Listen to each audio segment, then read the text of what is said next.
আমার উপস্থিতিতে যদি কেউ প্রমাণ করতে পারে বাংলাদেশের স্বাধীনতা যুদ্ধের বিরুদ্ধে আমার কোনো ভূমিকা ছিল, সজ্ঞানে স্বেচ্ছায় জাতীয় সংসদের সদস্য পদ থেকে পদত্যাগ করব।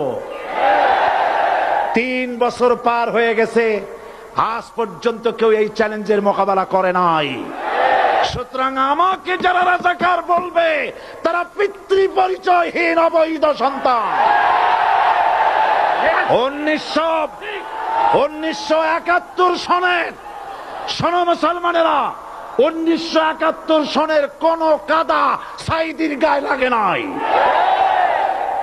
আমাকে রাজাকার বলে জনগণ থেকে বিচ্ছিন্ন করবা, জনগণ থেকে আমারে বিচ্ছিন্ন করা যাবে না। কারণ এই জনগণ আমার জন্য আসে না, এই জনগণ আসে আল্লাহর কোরআনের জন্য।